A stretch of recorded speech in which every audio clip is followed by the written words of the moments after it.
Chaudhary cinema presenting overdrive. कहानी की शुरुआत में हमें एक जगह दिखाई जाती है जहां पर बहुत ही पुरानी विंटेज बुगाटी की नीलामी चल रही होती है और हमें ये बताया जाता है कि पूरे विश्व में इस जैसी दो ही कारें हैं। ये कार बहुत ही खूबसूरत होती है, इसलिए लोग इस कार को खरीदने के लिए मुंह मांगी कीमत लगाते हैं और आखिरकार एक आदमी 2 करोड़ 10 लाख की कीमत में इस कार को खरीद लेता है। वहीं दूसरी तरफ एक ब्रिज पर हमें 2 लड़कों को दिखाया जाता है, जिसमें से एक का नाम एंड्रयू फॉस्टर और दूसरे का नाम गैरेट फॉस्टर होता है और ये लोग इस शहर के बहुत ही जाने माने कार चोर है जिन्हें फॉस्टर ब्रदर के नाम से जाना जाता है और ये यहाँ पर भी एक कार चोरी के लिए ही आए होते और तभी इन्हें एक सामने से ट्रक आता दिखाई देता है जिस पर एंड्रयू नाम का लड़का कूद जाता है और दूसरा लड़का अपनी कार से यहाँ से आगे निकल जाता है। दरअसल इस ट्रक के अंदर वही विंटेज बुगाटी कार है जिसकी नीलामी थोड़ी देर पहले हुई थी और अब यहाँ पर एंड्रयू जैसे ही उस ट्रक पर कूदता है तो वो साइड में लटक जाता है, लेकिन उससे पहले कि वो नीचे गिरता है उसका साथी गटर कार लेके पीछे से आता है और उसे बचा लेता है और थोड़ी देर में ये इस ट्रक के अंदर घुसकर उस कार को लेके यहाँ से निकल जाते हैं। वहीं बाद में रात का सीन दिखाया जाता है जहाँ पर ये लोग कार चोरी की खुशी में पार्टी कर रहे होते हैं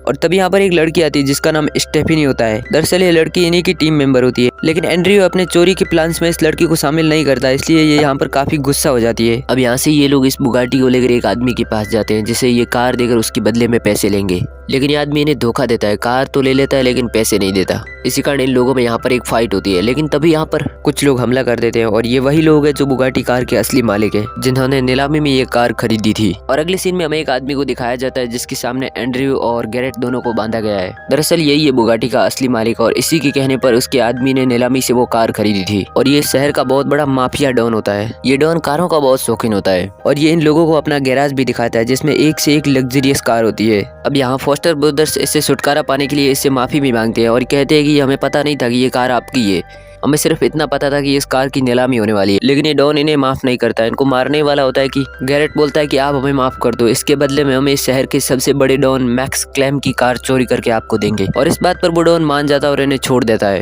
वहीं बाद में ये लोग यहाँ से निकलकर स्टेफनी की घर पर जाते हैं जहाँ से स्टेफनी के साथ ये एक मार्केट में जाते हैं। वहाँ पर इन्हें एक और लड़की मिलती है, दरअसल ये भी इनकी एक टीम मेंबर है और ये गैरेट की गर्लफ्रेंड भी है। और अब यहाँ से निकलकर ये लोग एक आदमी के पास जाते हैं क्योंकि ये लोग ऐसे लोगों की टीम बना रहे होते हैं जो लोग कार चोरी में इनका साथ दे सके। अब यहाँ से निकलकर ये लोग कुछ कार ड्राइवर्स के पास जाते हैं ताकि उनको भी अपनी टीम में शामिल किया जा सके, लेकिन एंड्रयू को ये लोग भी पसंद नहीं आते। यहीं पास में हमें 2 लोगों को दिखाया जाता है जो फॉस्टर ब्रदर्स पर निगरानी रख रहे होते हैं। दरअसल ये लोग FBI एजेंट्स होते हैं। बाद में जब ये लोग रात को घर पर जाते हैं तब इन्हें घर पर एक आदमी दिखाई देता है और इसका नाम होता है लॉरेंट मोरी। ये उसी डॉन का आदमी होता है जिसने फॉस्टर ब्रदर्स को कार चुराने की जिम्मेदारी दी है और ये इन लोगों से कहता है कि कार चुराने में मैं तुम्हारा साथ देने आया हूँ, लेकिन इन लोगों से झूठ बोल रहा होता है। दरअसल इसको उस डॉन ने इन लोगों पर निगरानी रखने के लिए कहा होता है ताकि ये लोग यहाँ से भाग न पाए। अब ये लॉरेंट मोरियर इन तीनों को एक आदमी के पास लेके जाता है और ये आदमी मैक्स क्लेम का खास आदमी होता है। ये लोग इसके पास इसलिए आए होते हैं ताकि ये इसकी सहायता से मैक्स क्लेम से मिल सके और उसके बारे में और जानकारी इकट्ठा कर सके, लेकिन ये आदमी यहाँ पर नहीं मानता। ये कहता है कि मैक्स क्लेम से मिलने के लिए तुम लोगों को एक टेस्ट देना पड़ेगा,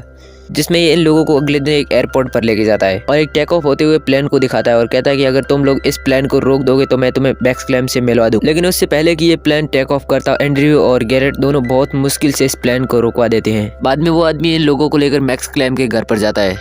जहाँ पर इनके पीछे वो 2 FBI एजेंट्स भी होते। फिर ये लोग मैक्स क्लेम की कार्स भी देखते हैं और यहाँ से ये लोग जब घर पर जाते हैं तो वहाँ वो 2 FBI एजेंट्स इनके घर में आ गए होते हैं और इन लोगों के बीच में थोड़ी सी हाथापाई भी होती है और फिर वो एजेंट्स इनको अरेस्ट करने की धमकी भी देकर जाते हैं। अगले सीन में हमें दिखाया जाता है जहाँ पर स्टेफनी मार्केट में होती है और यहाँ पर एक आदमी आकर उसे उठाकर लेके जाता है और ये आदमी उसी डॉन का होता है जिस डॉन ने इन लोगों को कार चुराने के लिए काम पर लगाया होता है। हालांकि बाद में एंड्रयू और गैरेट दोनों स्टेफनी को छुड़ाने के लिए जाते हैं, लेकिन डॉन ने उसे कार के नीचे बांध के रखा है, इसलिए वे पास में होकर भी कुछ नहीं कर सकते। अगले सीन में हमें दूसरी जगह दिखाई जाती है जहाँ पर फॉस्टर ब्रदर्स अपनी पूरी टीम के साथ आते हैं और वहाँ पर वो डॉन भी आता है। दरअसल यहाँ पर एंड्रयू और गैरेट दोनों अपनी कार चोरी का प्लान इस डॉन को बताने के लिए आए होते हैं। तभी यहाँ पर एक हेलीकॉप्टर आता है और इस हेलीकॉप्टर में मैक्स क्लेम होता है जिसकी कार ये लोग चुराने वाले हैं। दरअसल मैक्स क्लेम को इस बात का पता होता है कि ये लोग मेरी कार चुराने वाले हैं, इसलिए वो इनको यहाँ पर धमकी देने के लिए आया होता है। अब अगले दिन हमें दिखाया जाता है जहाँ पर एंड्रयू और गैरेट अपनी पूरी टीम के साथ एक घर के सामने खड़े होते हैं और जैसे ही दरवाजा खोलते हैं उसके सामने स्टेफनी होती है। दरअसल फॉस्टर ब्रदर्स ने इस डॉन को धोखा दिया होता है, ये लोग मैक्स क्लेम की कार नहीं चुराएंगे बल्कि ये इसी डॉन की सारी कार चुराने के लिए यहाँ पर आए होते हैं, क्योंकि इस डॉन ने इन लोगों को बहुत परेशान किया होता है, इसलिए ये लोग बदला लेने के लिए ऐसा कर रहे हैं। अब ये लोग इस डॉन की सारी इंपॉर्टेंट कार्स लेके यहाँ से भाग जाते हैं। हालांकि ये डॉन इनका पीछा भी करता है, लेकिन ये लोग काफी आगे जाने पर पीछे एक ब्रिज को तोड़ देते हैं जिससे कि डॉन वहीं पर रुक जाता है और इनका पीछा नहीं कर पाता। वहीं दूसरी तरफ दिखाया जाता है जहाँ पर ये सब लोग इंपोर्टेंट कार को लेकर बहुत बड़े जहाज में जाते हैं जहाँ पर मैक्स क्लेम और वो दो FBI एजेंट्स भी होते हैं। दरअसल ये फॉस्टर ब्रदर्स और वो दो FBI एजेंट्स मैक्स क्लेम से मिले हुए होते हैं और मूवी यहीं पर खत्म हो जाती है।